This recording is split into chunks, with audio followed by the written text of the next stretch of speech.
Hey guys, this is Bill Combs. And Jeff Newton. And this is the Flashbang Creative Podcast.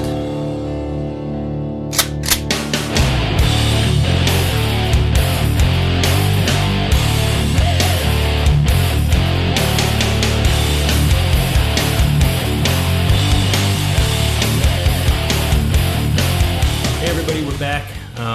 We just decided to finish up our last episode, episode 19, and roll right into 20. We were both sort of after an after-action review. We liked where things were going on the free range day, and what are you doing? Mike's or I got a droopy mic. Jeff's got a droopy mic over there. I got a pill for that. So, anyways, we're gonna talk about it. There are a lot of benefits that we were able to come up with in about, I don't know, long enough for me to do file new session on a new podcast and stage it to record. So we took a few rapid notes on some things that you could do and reasons why, and let's go. Yeah, so as we were just getting ready to think about packing up our gear, I said, you know what, Bill, you really blew my mind with the free range day idea, almost to the point where I lost my complete train of thought on what we were going to talk about for 19. So like you said, we jotted down some ideas, and we just want to talk through that and give you kind of like an action plan that you can put into place right now. And I guarantee that you're going to see some results in your business if you do it. So the first thought, and let's just kind of restate, because maybe you're listening to episode 20 and you didn't listen to episode 19, which is where this came from. Essentially, Bill was talking about different ways to get yourself out there and to try to connect and build those relationships with people. And one of the ideas was to put together a free range day. And it's a fantastic idea for a marketing campaign. You know, if you're blowing dollars on Facebook ads or Google AdWords or something else, this would be worth putting a pause on those dollars and start working through or talking through what to do and how to do it with a local range. So the first step obviously would be to choose a range to work with. Now, hopefully you guys already have a relationship set up with a range, because if you don't, I'm sure you're getting raped from a cost perspective if you're using their facility when you are offering classes. So the first point I wanted to make was establish a rapport. Yep, establish a rapport. The insider business term for that would be a joint venture, because it's going to benefit both businesses. So I want you guys to create a joint venture with your local range. And there's a couple of different ways to do that, but most of them are just going to require simply having a conversation with the decision maker at the range.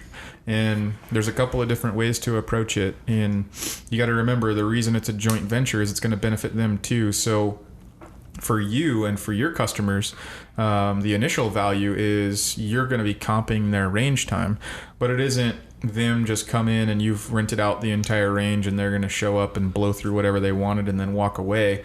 You're going to make sure that it's designed in a really intimate or a really close-knit and controlled environment. So maybe it's only one lane, maybe it's two.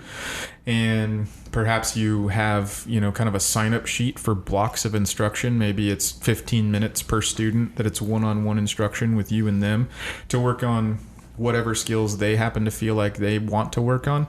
And maybe you schedule that out ahead of time, and maybe you have people pre-register. I mean, we can get through all those nitty-gritty details later, but we want to hit the main ones first.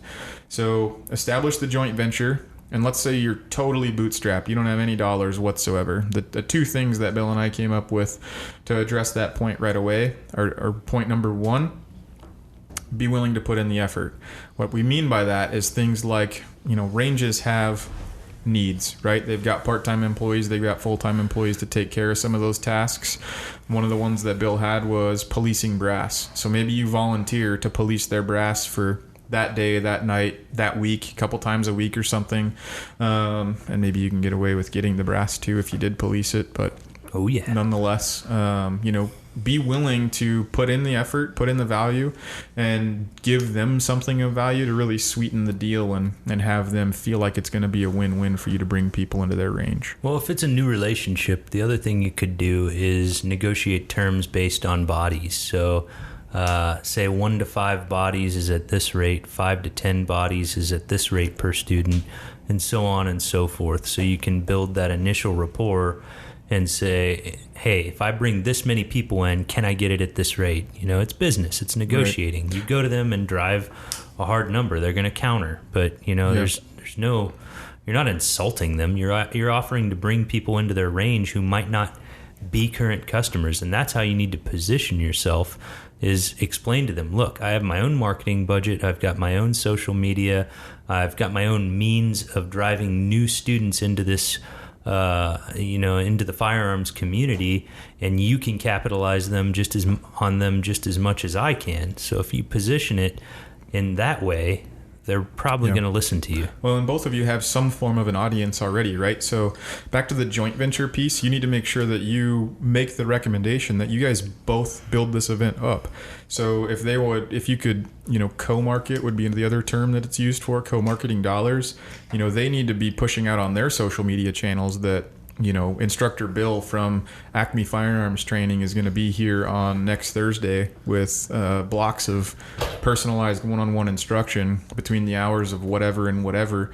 And so they're going to be pimping you and you're going to be pimping them. And all of it's going to mean bodies in the door, which is potential business for them to earn. And then to hit Bill's point home on, bringing business into them, don't over or underestimate that. If you're going to have one-on-one instruction with them on the lanes for 15 minutes and there's 30 people that showed up, that's 29 people wandering around the lobby looking at all the gear that there is to buy and or things that they didn't know existed, that the range and their staff could be offering their own value to them and consulting them and having conversations with them while those folks are waiting for their time too. We've never, while you were talking, I was thinking again, but we've never really done This is how we produce our best content. We don't listen to each other. This is how some of our best ideas come up, though. We've never done a whole lot of business with ranges, but if I did do business with any individuals who own firearms ranges, the first thing that I would do is have them digitally catalog their books. So that means everybody who comes in the door, they sign in digitally so that I can always find out what my conversion factor is. Yeah, I'm not talking about that. Email address, yeah, that's important. But what I'm talking about is they could get their conversion rate. So from a guy coming in off the street, first time ever into their facility, what's the conversion factor of them being a return customer? So if they know those numbers, then they're going to know that if, instructor Jeff shows up every Thursday and he's on the range for 30 minutes. Yeah, versus if instructor Jeff brings in 30 people, next Tuesday, I know from my numbers that's going to equate to I'm going to get 15% of those individuals to come back. Right. So that's going to, if they've got their shit together, they should know their conversion rates, and they should be able to be running the numbers while you're spitting your game. Yeah, absolutely. That's a great point. I didn't go down that road, so I'm glad you weren't listening to me while I was talking. Thank you. Let's go back to what you can do. So, how would you position what you're offering them? So it's free range time. You're comping the lane fees. You're offering free, personalized one-on-one training with an instructor to work on whatever component. And maybe you don't leave it open-ended so that you don't find yourself, in a situation that you're not prepared for. But, pick a handful of disciplines or a single discipline with a handful of techniques that you wanted to work on. But either way, make sure that it's personalized and it's one-on-one. It's free. One of the terms that Bill and I came up with, or that Bill came up with, and I'm going to take partial credit for, was, pitch it as a proficiency audit. To go back to, our episode 2 or 3 where we talked about an audit, so to speak, and a free audit nonetheless. But the proficiency audit could be, a scorecard of 2 or 10 types of, things that you're going to be assessing essentially in a positive way. You don't have to tell them, it doesn't need to be negative. You don't need to club them over the head because they may be timid or, insecure as it is. But and you guys are the instructors. You guys pick, say 10 different, categories from the way they present, how they draw, trigger squeeze, sight picture, accuracy, whatever you want to do, speed. Yeah. And then, if you have writer's block and you can't think of those, just go look at your curriculum for any of the classes you teach and pick it. And then, you don't even have to call it an audit per se, because I hate the term of it, but it's exactly what it is. I mean, you can call it checkup. A ready check, or something like that. Or a readiness check. Again, this was 10 minutes ago we came up with this concept, so we haven't really thought it through, but I would do something along those lines. And, in the meantime, you're A, coaching them, and B, telling them, look, Jared, I think that you could really benefit from coming to this course, and explain to them why. And if you can pitch the value it's going to have on it, they're not going to have any problem with handing you their dollars. Yeah. That's how you do it. You approach it from a value standpoint and honestly tell them, hey man, you really need to work on your draw. You're getting snagged up, and maybe you need to, run a real gun belt. Yeah. And that was something you came up with, Jeff. Right. So the other thoughts on that audit, or, the checkup, or whatever you end up calling it, was, I go back to the times where I first got into actual firearms training, outside of just loving, hunting and or skeet shooting or whatever, and growing up and not knowing the difference between an adequate gun belt and the same belt that I wear and had worn for the last 10 years to hold my pants up below my hips where my grandma doesn't like them. And it's not the same thing. It doesn't work. It's dangerous. It's flat out terrible.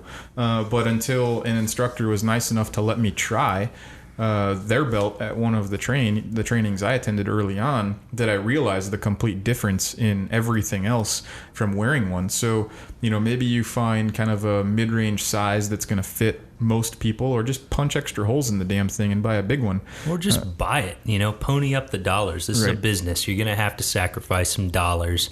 Yeah, because they're going to blow their mind anyway, and this is all value. It's a tax write-off, everybody. Yeah. Seriously. If you're making over $10,000 a year in this business, don't hide it from Uncle Sam. Claim it, register your business, and have a shitload of write-offs. Every bit of ammo you consume is a write-off to stay proficient as an instructor. Just throwing that out there. Anyways, yeah, go on. Consult your accountants. Yeah, and your attorney. Yeah, but the piece about all of that is, think through the things that and they don't know. I love a Donald Rumsfeld quote, I should say, but I'm not going to. Anyway, sorry. Side thought. The unknown unknowns. Oh, shit. Oh, yeah, sorry. I heard Donald and I was thinking Trump. Oh, and no, I was like, Rumsfeld. Okay, go with it. No, Donald Rumsfeld. The unknown unknowns, right? So known knowns, unknown knowns, and unknown unknowns. Right. That we don't know, that we do not know. Anyways, the point being, you guys are the experts. You know what they don't know, and they don't know what they don't know. So a gun belt, a proper holster, some things that are on that quick checklist that you can have, and then have them ready and let them try it. Let them use it. This is all 100% upfront value that they aren't paying for, but you're building a relationship and establishing a long-term path where they will view you as the professor. It'll be like Mr. Miyagi. And the better yet, like most instructors, you guys have probably, I'm going to go out on a limb here and say that you've done some modifications to your gun. You might have some new sights. That's a great thought. And I'll just leave it at that. You might have some new sights. You might have, an aftermarket mag release, or, whatever. I'm not going to go into specifics. But let them try it out and, get that wow factor, and tell them, yeah, man, we could totally set your gun up with these. I can do that for you. Or I know a guy, my buddy Jim Bob down the road. He's a gunsmith, and for $30 or $40, he'll swap out your sights for you, and see, you shot better with these. Yeah. And that's going to get them into your course. That made me let think them run your rigs. Yeah, absolutely. That was going to be the point. Don't be afraid to go back to the point of write-offs. Let's figure out how much and what you can invest in, and make sure you're investing in things that are just going to blow people's minds. So a great example of that, again, when I was first getting started, I had never fired a gun that didn't have a factory trigger in it. Didn't even know that aftermarket triggers were a thing, because I wasn't a gearhead, and for me it was a self-contained platform to begin with. So one of the first aftermarket ARs I ever fired was Bill's, and he's a buy once cry once kind of guy. So there is a distinct difference between factory trigger and the Geisley trigger, and that alone, you won't ever go back to anything else. But not only is it more enjoyable and more intense and everything else, and more accurate, all of the reasons to do it, but the point being, you can use that as a position of leverage to demonstrate competency and demonstrate knowledge and capability and value, and hopefully you know how to source that shit so you can sell it to them. But if you don't, we'll help you out. And I'm not throwing a pitch out here. We will help you figure out how to source these things so that you're not missing out on some of the capital that you could make. Yeah, 100%. So accessories have a huge markup, guys, and if you can sell those to your students, let us know. We'll get them to you for a much better cost than they can, or more than likely you can, and let's help them out. We can work through those logistics. It's all about developing better, more knowledgeable, more skilled, more proficient legal firearm owners. So whatever we can do to help that out, we will do it. Well, then every time anybody gets a nice upgrade, a new trigger, some new sights, the first thing they're doing is showing their buds. Yep. And once that happens, their buddies want to keep up with them. Yeah. And guess what? There's a story. Or there's the one-up. There's a story attached to that trigger. It's not just, oh yeah, I bought this off Cheaper Than Dirt or Brownells or whatever, and I installed it and it's pretty cool because it's mine. It's, oh no way, I went to this range day. I went to freaking free range day with instructor Bill, and he blew my mind with his 1911 with a polished trigger and blah blah blah. It's a story, and there's going to be real connected emotion attached to it, which will be infectious and will probably net you 2 or 3 referrals just straight off that one engagement. And the other side is, you probably love your stuff anyway, and you might even have upgraded equipment already anyway. This is just you leveraging a sunk expense as it is to create an experience and to create a story and to create that engagement with a relationship with someone to... Well, an range day would be more fun. You don't have any curriculum that you got to hit. You're not running on any kind of time constraint. I mean, you may be running on a time constraint. Everyone wants to be there. Yeah, you're not running off of a punch list to get these people out with the required material. You're playing. You're showing them the goods. You're shooting with them. It's shooting the shit with some the guys and girls that you can relate to, and then you're educating them as well. I mean, that to me, that is how you establish a lifestyle brand in your area. You become the guy or girl that everyone's recommending. Nobody else is doing this stuff. Yeah, completely agree. As Bill was talking, my mind was running through an alternate option. Go with it. I don't know if we want to dive into this or leave it on a cliffhanger, but let's say that doing some live fire stuff and doing a free range day is a little bit out of reach for you. Whether it be money. Well, let's hit this topic first. Sorry, money. To harp on that with regards to consumers, and you've heard me talk about it in previous episodes if you listen to other stuff, and if you don't, shame on you, go back and listen. But everyone's today's dollars are already spent, and yours might be too. So what I want you to do is, if you don't have the capital to rent the range out or rent the lane out for a couple of hours, and they aren't willing to let you work it off for schlepping paperwork or sweeping brass, then take 1 student or 2 students' dollars, whatever the profits are off the next course you have scheduled, and just earmark that money right now for this event that you're going to put on for yourself. And then your future dollars will be committed to this cause, and you've got no more excuses. I don't want to hear it. If you still have excuses, then call me and I'll find a different reason for you to do it and a different way for you to do it. But either way, get over it, get past it, and put this into practice. So back to the other point. If live fire or if range detail or range duty or whatever is a bit uncomfortable, because maybe you are brand new and all you've done is curriculum only or coursework only, then don't allow the live fire to be the preventative or the barrier of entry for you to do these things. Maybe you put on a free seminar. Maybe you put on a free workshop. Maybe you put on a free build course. Any of those kinds of things. Same thing can happen. And you can figure those logistics out differently. That's a pretty good idea. If you got people biting on some of these accessories, throw a workshop into play where you show them how to install them. Right. Well, yeah, just go back to the trigger example, right? So whether it be the AR or some other platform, here's your upgraded trigger, whether it was drop-in or not. Maybe that's what you put together is a free workshop on how to put it in.